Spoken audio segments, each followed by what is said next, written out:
नमस्कार, मैं रोमी आयुर्वेदाचार्य आप सभी का स्वागत करती हूँ नेचर्स वे टू कनेक्ट में। पिछली वीडियो में हमने बात की थी मन के गुण और दोष जो है सत्व, रज और तम, इनके बारे में और किस प्रकार से रज हमारे मानसिक रोगों, स्ट्रेस, एंजाइटी आदि का कारण है और किस प्रकार से हम नींद, अच्छी ईटिंग हैबिट्स, प्राणायाम, रिस्टोरेशन योगा पोज आदि के माध्यम से उसको कंट्रोल कर सकते हैं। और जिन लोगों में ये बहुत अधिक मात्रा में बढ़ गए हैं उनके लिए कुछ आयुर्वेदिक मेडिसिन्स हैं जिनको आज मैं आपको इस वीडियो में बताऊंगी। सबसे पहले अपने स्ट्रेस, एंजाइटी, रेस्टलेसनेस इन सभी को कम करने के लिए हमें अपनी दिनचर्या, अपनी ऋतुचर्या सभी चीज़ों को हमें बदलना होगा, उनमें सुधार लेके आना होगा। उसके बाद आता है पंचकर्म, जिसके द्वारा दोषों को शरीर से बाहर निकाला जाता है। इसमें हमारा शिरोधारा, शिरोबस्ती, नस्य, वमन, विरेचन ये बहुत अच्छे से काम करते हैं। औषधियों में सबसे पहले शंखपुष्पी है। ये हमारा ब्रेन टॉनिक है। ये हमारे ब्रेन को और उनसे रिलेटेड नर्व्स को स्ट्रेंथ देता है, बल देता है और उसकी ओवर एक्टिविटी या ओवर थिंकिंग को कम करता है, जो एक हमारा रीजन होता है एंग्जाइटी, स्ट्रेस, रेस्टलेसनेस इन चीज़ों के लिए। वो हमारे दिमाग में कामनेस लाता है, उसको शांत करता है, जिसके कारण अच्छी तरह नींद भी आती है। इंटेलेक्चुअल पावर को भी बढ़ा देता है। मानसिक रोग जो जैसे एपिलेप्सी होते हैं उसमें दौरे पड़ते हैं, उनमें भी बहुत लाभदायक होता है। अगर उसकी उग्र अवस्था में इसको दिया जाए तो वह आराम से शांत कर देता है उसको। अब शंख पुष्पी का चूर्ण हम 3 से 6 ग्राम ल्यूकवार्म वाटर के साथ खाने के बाद ले सकते हैं, या फिर शंख पुष्पी का पानक भी आता है जो 15 से 20 ml लेते हैं। बच्चों में 10 ml की डोज में इसको देना चाहिए, लेकिन इसमें एक कॉन्ट्राइंडिकेशन है कि प्रेगनेंसी में या फिर जिनको लो बीपी की शिकायत रहती है उनको नहीं देना चाहिए। दूसरा है हमारा ब्राह्मी। यह भी मेद्य होता है, हमारी इंटेलेक्चुअल पावर को बढ़ाता है, मेमोरी को बूस्ट कर देता है, हमारे ब्रेन को और उसकी नर्व्स को स्ट्रेंथ देता है, जो स्ट्रेस और एंजाइटी को कम करता है।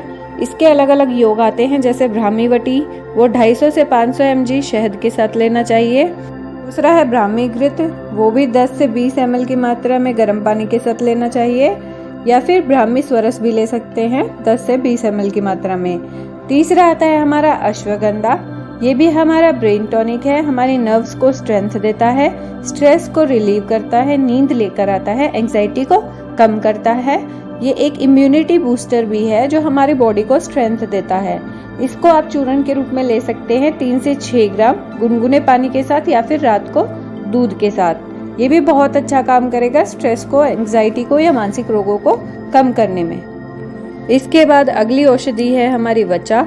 ये हमारी बुद्धि को बढ़ाती है, और जो लोग अधिक चिंता करते हैं या किसी नियर वन की डेथ के कारण जो शोक में हैं, जो अधिक दुखी रहते हैं, उनके लिए ये बहुत ही अच्छा है, उनमें बहुत लाभ करता है। ब्रेन की ओवर थिंकिंग या ओवर एक्टिविटी को ये कम कर देता है, जो कॉन्शियसनेस है उसको रिस्टोर करता है, तम को कम करके सोचने समझने की शक्ति देता है। बच्चों में स्पीच इम्प्रूवमेंट में भी इसका यूज़ किया जाता है। इसको वचा चूर्ण के रूप में 3 से 6 ग्राम गुनगुने पानी के साथ लिया जा सकता है, या फिर इसके अलग अलग योग भी आते हैं, जैसे स्मृति सागर योग, वो भी ले सकते हैं। अगली औषधि है हमारी जटामांसी। ये भी एक मेमोरी बूस्टर है, ब्रेन को और नर्व्स को स्ट्रेंथ देता है। स्ट्रेस या एंग्जाइटी या रेस्टलेसनेस के कारण जो हमें हेडेक हो जाता है, ये उसमें भी बहुत अच्छा काम करता है। स्ट्रेस या एंग्जाइटी के कारण जिन्हें नींद नहीं आती है, ये उनमें भी बहुत अच्छा काम करता है। या फिर कोई अनकॉन्शियस हो जाता है तो उसकी कॉन्शियसनेस को गेन करने में भी ये बहुत हेल्प करता है। इसको जटामांसी के चूर्ण के रूप में 3 से 6 ग्राम गुनगुने पानी के साथ ले सकते हैं, या इसका एक योग आता है महापैशाचिक घृत, जो 10 से 20 ml गर्म पानी के साथ लेना चाहिए। अगली औषधि आती है हमारी ज्योतिषमती। ये हमारी कंसंट्रेशन को बढ़ा देती है, ब्रेन टॉनिक का काम करती है, ब्रेन की नर्व्स को स्ट्रेंथ देती है। ये डिप्रेशन में भी इसका अच्छे से यूज़ किया जाता है। स्ट्रेस और एंजाइटी को ख़त्म कर देती है, रेस्टलेसनेस को ख़त्म करके अच्छी तरह से नींद लाती है, हमारे माइंड की ओवर एक्टिविटी या ओवर थिंकिंग को कम कर देती है, जिससे हमारे सिम्टम्स में आराम मिलता है। इसके तेल को गाय के घी में मिलाकर देते हैं, या फिर इसका चूर्ण 3 से 6 ग्राम गुनगुने पानी के साथ। ये सभी औषधियाँ आपको वैद्य के निरीक्षण में लेनी चाहिए, क्योंकि ये एक नॉलेज बेस्ड वीडियो है, ताकि आप सभी जान सकें कि आयुर्वेद में स्ट्रेस, एंजाइटी, डिप्रेशन या और भी जो भी मानसिक रोग हैं उनका अच्छे से इलाज कर सकते हैं बिना साइड इफेक्ट्स के। मानसिक रोगों में सारस्वत चूर्ण बहुत अच्छे से काम करता है। इसमें ब्राह्मी, अश्वगंधा, शंखपुष्पी, वचा सभी होते हैं। ये stress, anxiety, depression, loss of concentration, irritability, इनमें बहुत अच्छा काम करता है। एक ब्रेन स्टिमुलेंट है, ब्रेन टॉनिक है। ये रज और तम को भी बैलेंस कर देता है। इसको 3 से 6 ग्राम यानी आधे से 1 चम्मच चूर्ण ले, हनी या घी के साथ इसको लीजिए। दिन में 2 बार, सुबह शाम। खाने से पहले भी ले सकते हैं, खाने के बाद भी ले सकते हैं। ऐसे बहुत सारे और भी योग हैं जो आपके मानसिक रोगों में बहुत अच्छा काम करते हैं, जैसे स्मृति सागर रस, च्यवनप्राश, ब्रह्म रसायन, आम्ल का आदि रसायन।